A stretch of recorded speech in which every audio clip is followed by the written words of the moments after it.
Nós somos os Homens Cordiais, um podcast que é um calidoscópio de argumentos para você usar à vontade. Eu sou o Adam Christian.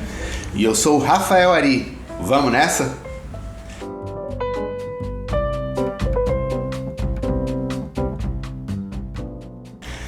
Adam, meu querido, é o seguinte, tem pouco funcionário público aí em Capinzal ou tem muito funcionário público pesando a máquina, fazendo com que o paquiderme não consiga se movimentar?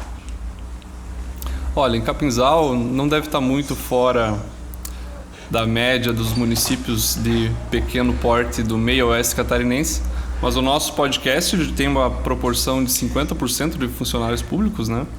Então, acho que há uma super representação dessa categoria entre os homens cordiais. O que você acha? Sim. Isso já foi pior, já foi 100%, mas graças ao livre mercado, essa mão fantasma e maravilhosa, macia e aveludada pelo creme hidratante, levou você embora desse meio e agora você é um prestador de serviços.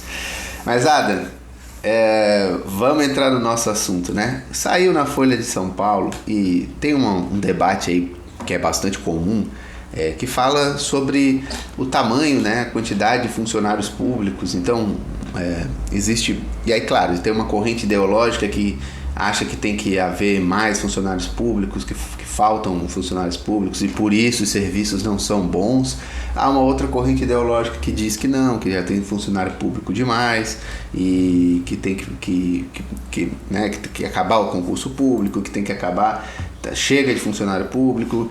Então, assim, são duas correntes que a princípio fazem esse discurso mais simples, e a gente vai um pouco caminhar aí no meio, né, entre esses dois discursos e ver o que tem de dados aí, o que tem de verdade a respeito disso. A matéria que saiu na Folha de São Paulo comparava o número de funcionários públicos do Brasil com países da Europa, com países vizinhos, com os Estados Unidos, e nessa proporção o Brasil não parece que tem um serviço público inchado, não parece que o nosso estado está grande demais em seu RH. Por exemplo, em primeiro lugar na lista que a Folha trouxe, tem a Dinamarca com 30,22% da proporção de servidores públicos entre os total de trabalhadores. Então, do total de 10 trabalhadores na Dinamarca, 3 são funcionários públicos. A Suécia com 29,28%, logo atrás. Esses dois países que têm estados de bem-estar social, as democracias nórdicas que têm estados de bem-estar social que fornecem muitos serviços públicos, então faz sentido que eles tenham bastante peso no funcionalismo. O próprio Estados Unidos tem 13,56% do total de trabalhadores como trabalhadores do serviço público, e o Brasil ficou com apenas 12,45%. Então, quando você faz essa comparação, você começa a pensar, então talvez o nosso estado não seja tão inchado assim. Essa é a conclusão na matéria. Inclusive, eu critico um pouco essa matéria porque ela apresenta apenas esse dado para trazer essa conclusão e dizer que o estado inchado é um mito. Com apenas um dado, você não consegue chegar nessa conclusão de forma honesta. Então, eu achei que o que está acontecendo aí nessa matéria é muito mais um lobby do que realmente uma análise. E tem à medida em que você foi falando, né, você vai citando os países e você vai citando os dados, muitas outras coisas já vêm na minha cabeça, né, em relação a outras variáveis que ficam pelo caminho, né? Algumas delas que talvez a gente nem consiga discorrer aqui nesse episódio, porque são tantas, né? A gente tem que falar ainda sobre reforma administrativa, a gente tem que falar em modelo, reforma administrativa trata exatamente do modelo de contratação, das formas de se contratar um funcionário público, né? Tenho quase certeza, posso estar enganado, mas tenho quase certeza que na Dinamarca e nos países nórdicos, onde, por exemplo, há uma liberdade muito maior para se contratar na iniciativa privada, com certeza os modelos de contrato também não são tão engessados quanto são no Brasil, né? Há um modelo de contratação público, né? O concurso público com as suas questões pouco específicas, né? Ele é um concurso geralmente geral, de um modelo único para todas as categorias praticamente. Claro, com diferenciações ali, né? Mas no sentido de o modelo o Estado, ele quer um trabalhador para sempre, né? Ele quer um trabalhador que entre naquela função e ele só saia daquela função exonerado ou fazendo um outro concurso para uma outra. Ele tem pouco, inclusive dentro das próprias categorias de trabalho dentro do serviço público, tem pouquíssima mobilidade. Quando você faz um concurso público para um cargo técnico, por exemplo, por melhor que você seja, por mais eficiente, capaz, você tem um limite muito estreito de movimentação dentro da sua carreira, né?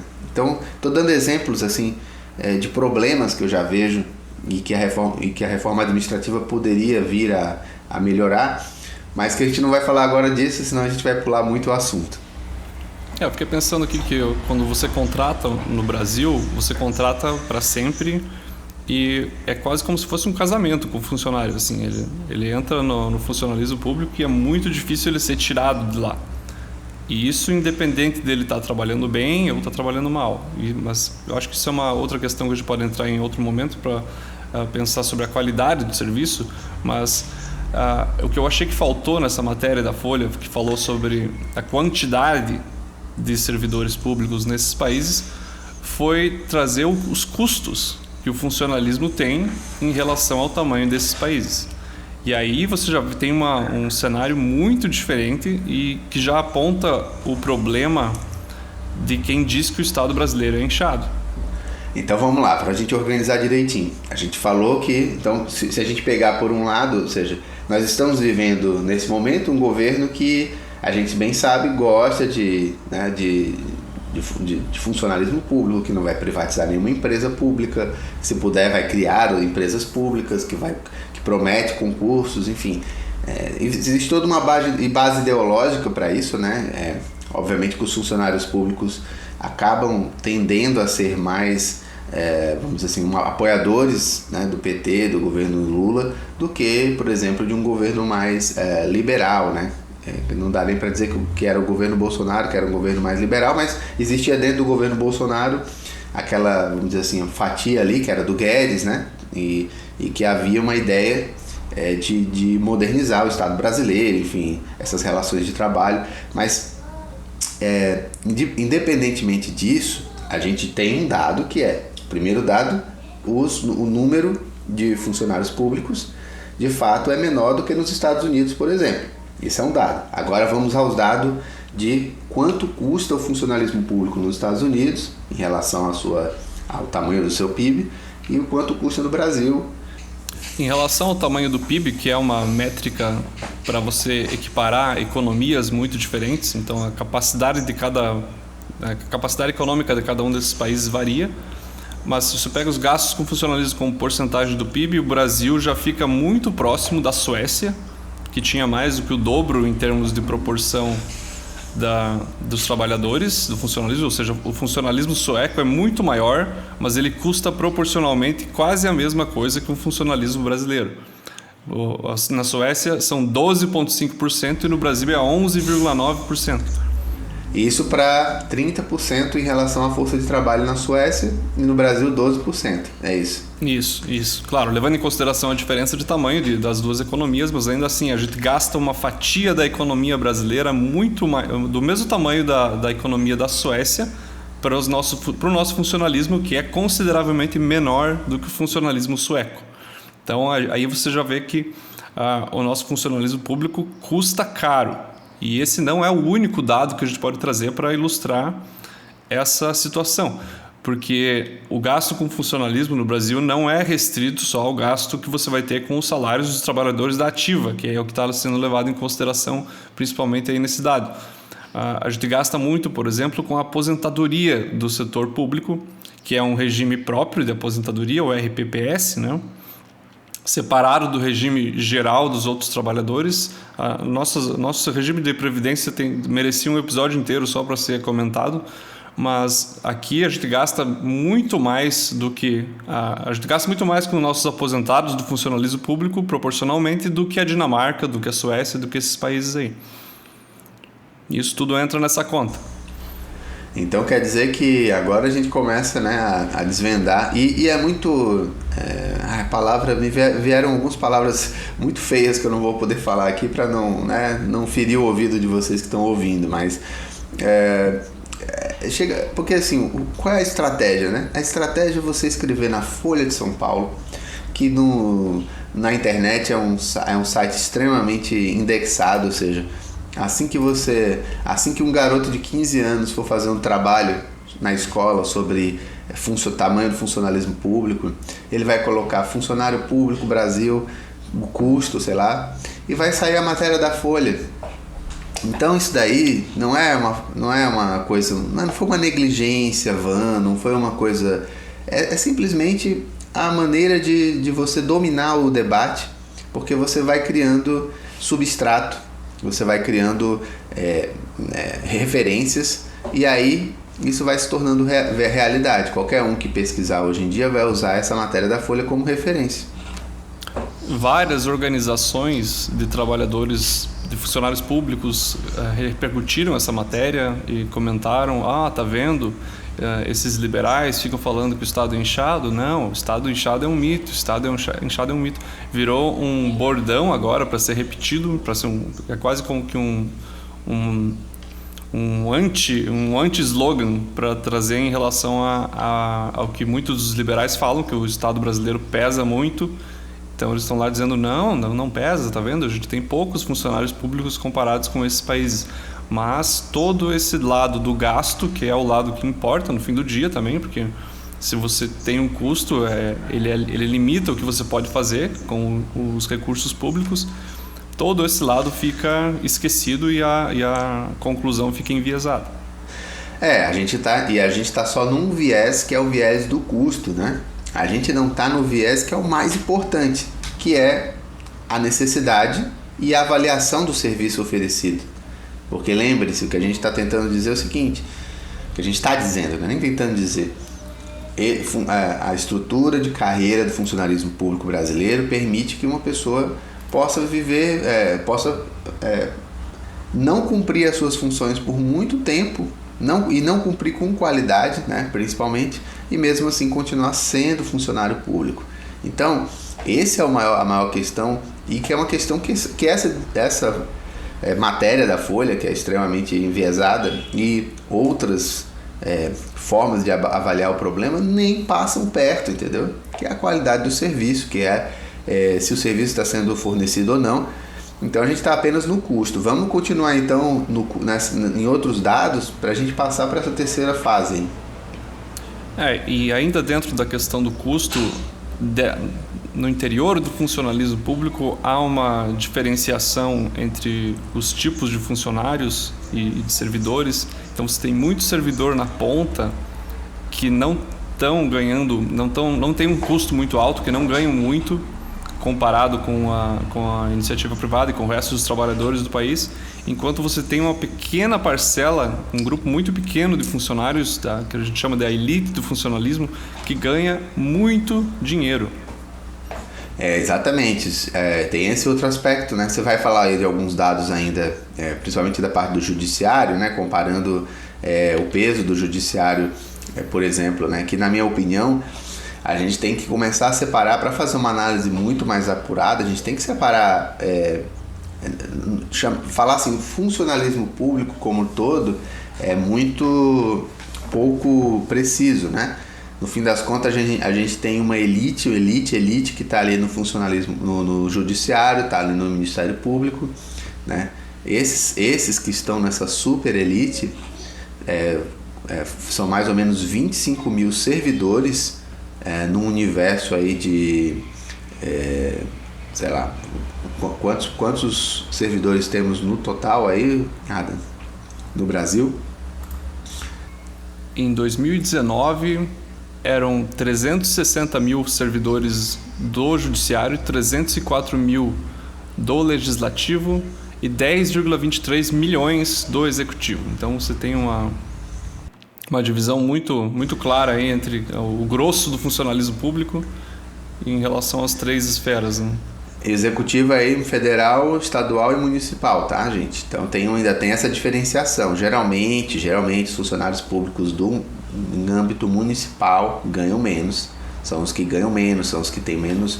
É a maioria, mas é o que ganha menos. Ganha um salário até próximo ou menor, às vezes, do que na iniciativa privada. Os estaduais já começam a aumentar o valor. Dependendo da categoria, né, do funcionário estadual, ele já vai ganhar bem. E os federais e o judiciário e o Ministério Público onde estão os super salários. E aí, desse universo aí de mais de milhões, né, quase 11 milhões de funcionários públicos, de acordo com o Adam, nós temos 25 mil servidores que ganham acima do teto. O que é o teto, Adam? O teto é R$ 41.600. R$ 41.600, e esses 25 mil servidores ganham acima do teto e custam 3,9 bilhões de reais por ano, ou seja, é um valor que, em vez de ir para investimento, vai para o bolso, né? E quando eu digo ganham acima do teto, não é que ganham 42 mil, não é 41 mil, é o teto. E muitos desses ganham 100, 150 mil por mês só de penduricalhos.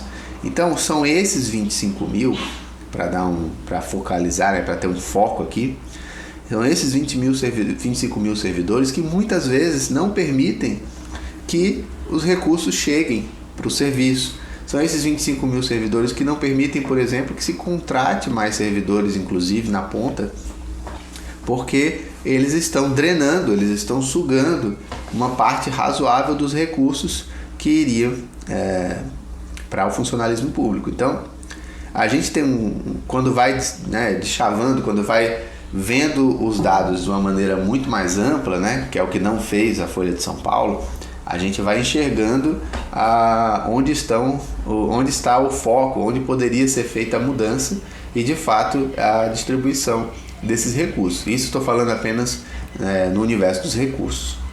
E assim, se você pega os dados e você olha o custo e a média salarial, o poder judiciário se destaca como o poder mais bem pago proporcionalmente no Brasil. Assim, se você olha os gráficos, se você olha os dados, e aí você tem algumas coisas muito curiosas, né? Porque os tribunais, e tem acontecido bastante agora no Brasil, eles têm autonomia financeira. Então eles recebem uma parcela da arrecadação que é definida constitucionalmente e tomam esse dinheiro como um dinheiro do judiciário para o judiciário gastar como o judiciário achar correto. Então é assim que você vê essas classes, a elite do funcionalismo no judiciário garantindo cada vez mais privilégios. Então eles ganham muito mais do que o teto, porque eles conseguem garantir um auxílio creche, um auxílio moradia, um auxílio alimentação, um auxílio transporte e o que for. E assim você vai acumulando muito recurso dentro dessas categorias. E quando a gente fala de cortar gastos do Estado, a gente está falando antes de qualquer outro gasto desses aí, né? E qual é o dado? Você tem o dado aí, né, do peso da comparação, né, do judiciário em relação a outros países? Qual é exatamente os números? Olha, o dado é absurdo, assim. O Brasil gasta 1,3% do PIB com o poder judiciário. Nossa, se for comparar com a Alemanha, por exemplo, é 0,32% do PIB. Então, o gasto do judiciário alemão é uma pequena fração do gasto do judiciário brasileiro. Se comparar com os Estados Unidos, fica pior ainda, 0,14% eles gastam com seus juízes e com a burocracia. Até a Argentina gasta apenas 0,13% do PIB. Mas com certeza os americanos não estão tão satisfeitos com a justiça dele como a gente está com a nossa, né, Ada? Claro, a gente tem uma justiça que é uma justiça cara até para o primeiro mundo, né? Então... E que entrega, né? Entrega, as pessoas ficam satisfeitas. O Brasil deve ser o país mais justo do mundo, se for olhar pelos custos do judiciário. O que já quebra muito aquela ideia de que não, basta gastar dinheiro, botar um caminhão de dinheiro que vai melhorar o serviço, né? Não funciona no judiciário. O judiciário é o mais caro do mundo, né? E eu queria encontrar alguém satisfeito com o judiciário que não fosse do judiciário, né? Alguém que esteja aí realmente satisfeito. Outro dado aqui, ó. Segundo um levantamento, em 2022, o maior salário recebido por um funcionário foi de R$302 mil no mês, não é no ano. R$302 mil um funcionário público recebeu. Ou seja, a cifra é quase 8 vezes o teto, né? O teto que é de 41 mil e uns quebrados. E 54 vezes o salário médio de um funcionário público, que é de 5.600. Quer dizer, para você ver, o salário médio de um funcionário público já está acima do salário padrão, né? O salário médio, né? Obviamente que eu não estou pegando nem a base, que é ali os funcionários municipais, nem o alto do judiciário. Mas a média já é mais alta do que o salário padrão, né? Esses 5.600 já faz essa pessoa estar entre os 10% mais ricos do Brasil, quer dizer, não é pouca coisa. Então, não é exatamente a falta de dinheiro, né? E aí a gente parte para a métrica da qualidade. Não, e não só isso, eu não tenho esse dado aqui agora, mas o Brasil é um dos países que paga um prêmio salarial para o serviço público muito mais alto do que a média também. Esse é um outro dado que podia ter sido trazido, mas, ou seja, o funcionário público no Brasil recebe, para ser um funcionário público, um a mais comparado com a iniciativa privada, que é maior do que em outros países, do que nos Estados Unidos, por exemplo. E eu sempre gosto de lembrar, eu acho que eu vi isso num programa de televisão, numa dessas séries americanas, em que um dos funcionários um dos personagens era um funcionário público. E ele falava isso com um certo peso, assim. Ele falava, então eu trabalho no governo, sou funcionário público. As pessoas sempre falaram que eu tinha muita capacidade, mas eu decidi ir para o funcionalismo público porque eu achei que eu podia fazer uma diferença. Ou seja, a valoração emocional de ser um funcionário público é muito menor. Também o prêmio salarial é menor, os benefícios, os privilégios que tem um funcionário público nos Estados Unidos são menores, e é o exato oposto do que você tem no Brasil com a cultura do concurseiro, que é uma coisa que a gente até já mencionou aqui no podcast, mas é uma coisa muito comum aqui no Brasil. Você conhece uma pessoa que é inteligente ou que tem uma capacidade boa, que vai bem na escola, já chega alguém da família e dizer, então por que você não faz um concurso?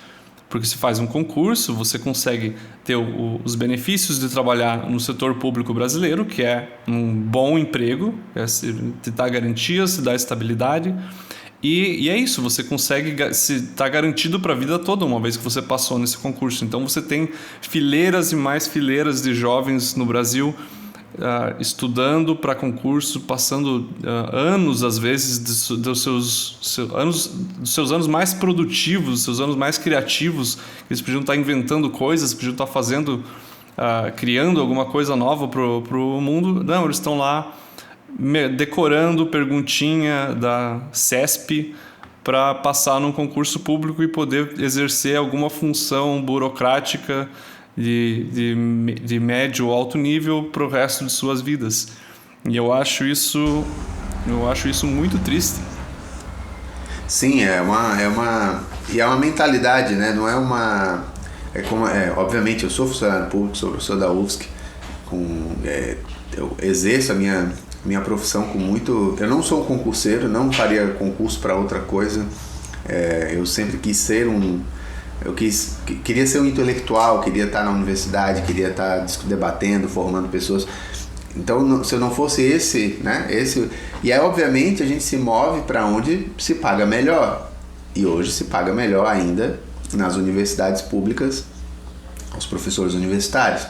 Mas no momento em que... acho muito difícil a gente mudar a estrutura agora as universidades privadas ainda não conseguem competir com as públicas, muitas vezes pela estrutura total, né? Tem muito dinheiro nas universidades públicas e isso atrai, obviamente, as pessoas que estão interessadas em ser professor. Mas o ponto é o seguinte, a gente tem uma cultura estatista, isso está mudando, né? Acho que com as gerações que estão vindo, elas sentem mais necessidade de empreender, elas querem produzir, elas querem se arriscar, né? Muito mais do que, por exemplo, a minha geração, né? A minha geração, ela tinha uma necessidade grande, essa de segurança, e tudo isso tem a ver também, né, Ada, com o Brasil, né? O Brasil, que eu nasci num país onde tinha inflação absurda, onde tinha muitos problemas estruturais graves, que hoje, por mais que a gente tenha problemas estruturais ainda, mas a gente tem menos, a gente tem uma moeda relativamente estável, a gente tem alguns preceitos, a gente não precisa correr para o supermercado para fazer a compra do mês inteiro num dia por causa da inflação. Então esse tipo de coisa também vai gerando uma nova mentalidade. E assim, houve também o funcionalismo público brasileiro preencheu suas vagas, e daí você tem todo o problema da aposentadoria precoce até de vários desses servidores, e o custo desse funcionalismo, como a gente já mencionou, ficou restritivo para continuar abrindo concursos. Então tem muita gente que quer fazer cumprir alguma função dentro do Estado e está aguardando abrir um concurso já há bastante tempo, e não abre. Por quê? Porque existem limitações orçamentárias e legais para que esse concurso abra. Claro, não é só uma questão de vontade do governante do momento chegar lá e vou contratar agora mais 2 milhões de pessoas e pronto, porque não é assim que funciona. Cada vez que você contrata um funcionário público, você está colocando uma conta para ser paga, e é uma conta que vai ser paga não só por quem está aqui agora, mas é uma conta que fica para uma geração inteira. É uma conta de 30 anos. Toda vez que você contrata um funcionário público, você pensa em 30 anos em diante, né? Então... É mais ou menos isso, 30 anos, e você tem que levar em consideração todo o problema da Previdência, que a gente também não vai entrar, porque senão ia ficar muito, muito, muito profundo isso, mas que no estado de Santa Catarina, por exemplo, se pegar um dos entes da federação, um estado que é organizado, um estado que não é um estado pobre, o principal gasto é com a aposentadoria de servidores públicos. Isso para mim já mostra que tem alguma coisa muito errada, porque a gente está gastando mais com os funcionários que já não estão mais na ativa trabalhando e oferecendo serviços para a população, mas com os funcionários que já pararam de trabalhar e estão só agora recebendo suas aposentadorias. Então, esse modelo não funciona. Lembrando, Santa Catarina é um dos únicos 6 estados que ainda paga aposentadoria para ex-governador, né? Ainda tem esse detalhe aí, mas enfim, são esse tipo de coisa. Aí você vê, por exemplo, no Rio Grande do Sul, que queriam comprar Audis, né? Por quê?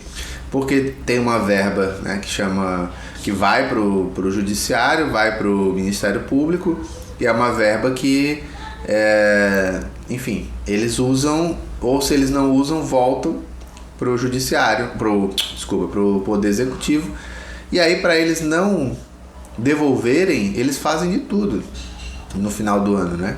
Então esses daí decidiram comprar 5 Audis A4, um híbrido, uma coisa assim, cada um tinha 358 mil a unidade. Por quê? Para não devolver o dinheiro, para que não passe a ideia de que eles não precisam do dinheiro. Só que aí ficou mais ridículo, né? Porque imagina, você tem que, assim, é isso, não precisa nem explicar muito, né? Esse caso era do Tribunal de Justiça, eu acho, do Rio Grande do Sul. TJ do Rio Grande do Sul, exatamente. E eles queriam comprar 4 ou 5 Audis, né? Audi A4, isso. Um carro lindo, de luxo, alemão, assim, uma tecnologia incrível. E para comprar para ser o carro entre aspas, carro da firma do Tribunal de Justiça, para um grupo de desembargadores, eu acho, que ia usar esses carros para serviços oficiais. Ou seja, assim como uma empresa às vezes tem um carro que precisa usar para o trabalho, eles têm esse carro também, só que o carro deles é um carro de luxo. Não tem outra palavra para descrever.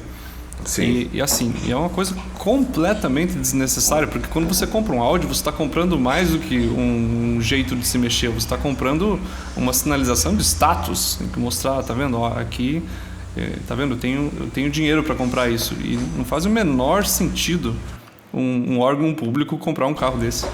E essa ideia que você falou, né? É a mentalidade que tem que mudar também, sabe? A mentalidade da população. Porque, assim, uma pessoa que nos Estados Unidos entra no serviço público, ela tem sempre pensando no melhor, né? No melhor, na melhor possibilidade possível. Ela tem duas mentalidades, né? Ou ela é uma pessoa que quer fazer uma carreira política, ou ela quer, né, ela quer passar um tempo ali, sei lá, uma pessoa do judiciário lá. Ela sabe que se ela for ser juíza, ser procuradora, ser alguma coisa desse tipo, promotor, ela vai ganhar menos do que ela ganharia na iniciativa privada. Mas ela faz aquilo para ela ganhar status, notoriedade, para ela ter currículo, para que no futuro ela possa galgar posições.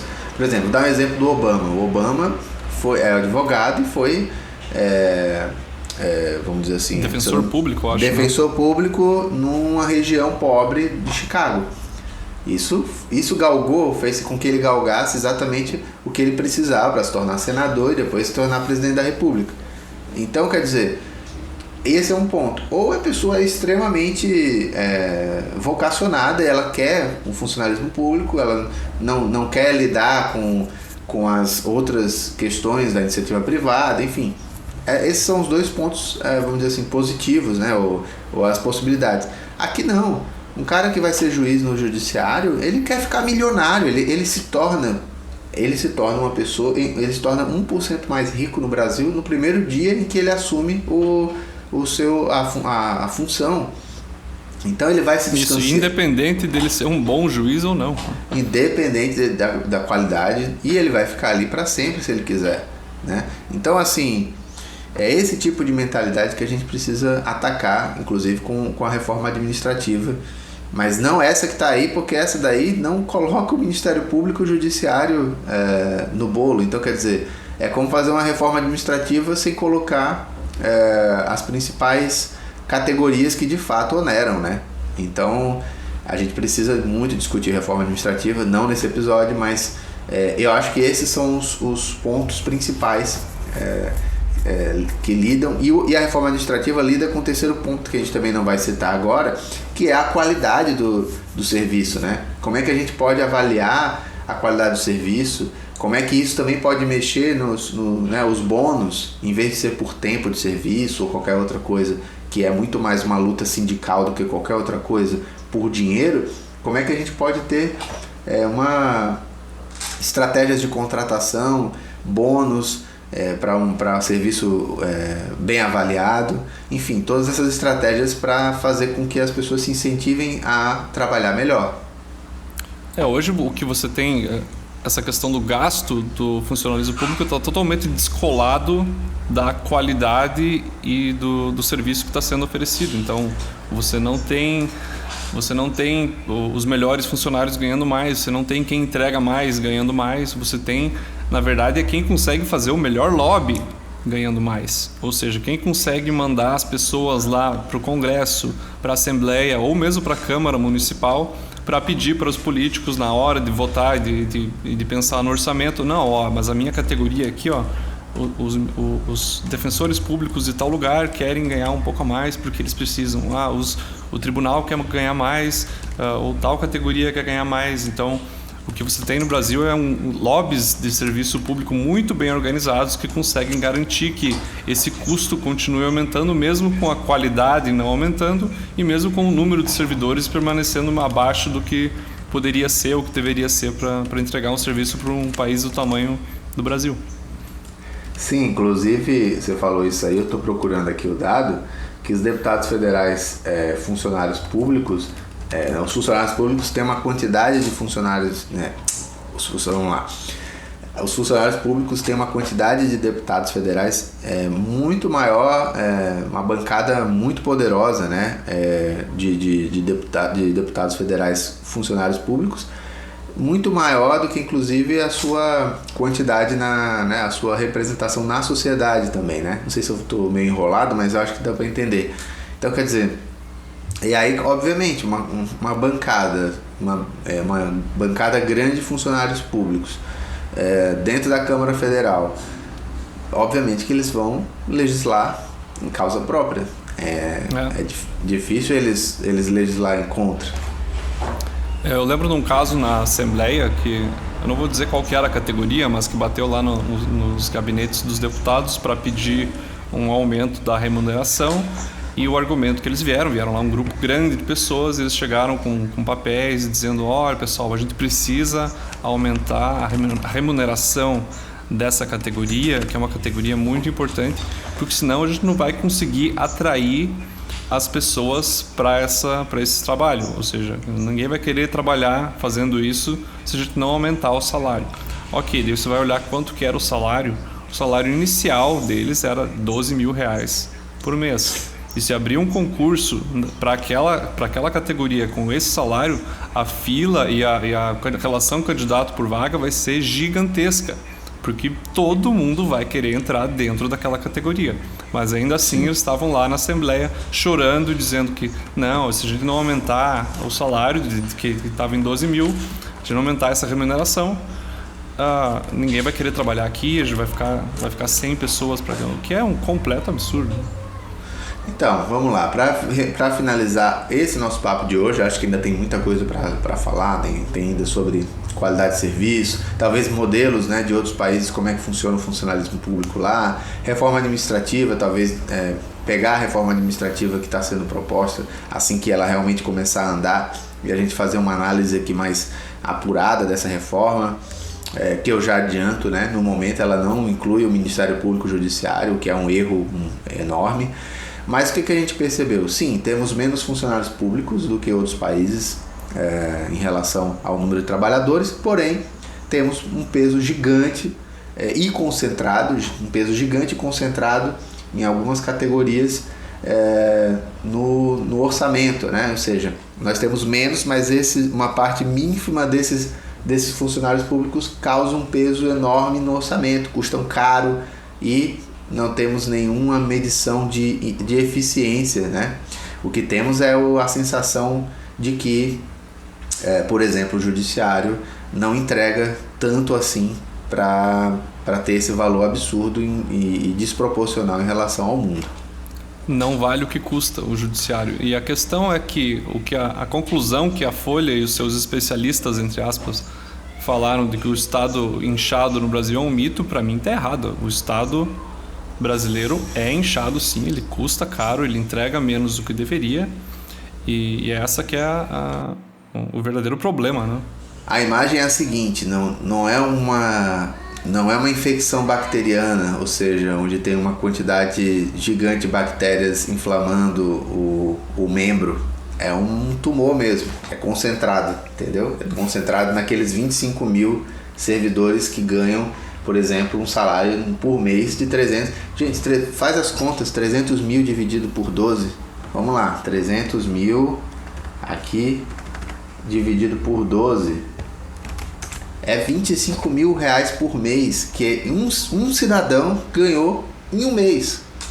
Se ele ganhasse isso no ano, ele já ganharia 25 mil reais por mês. Já estaria bem pago.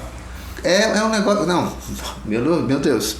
Então, assim, se você não se revoltar com isso, é porque você realmente gosta de ser trouxa e pagar, porque o seu trabalho aí que você faz todo dia é que paga a festa dessa gente. É isso, Adam? É isso. Então, vamos lá.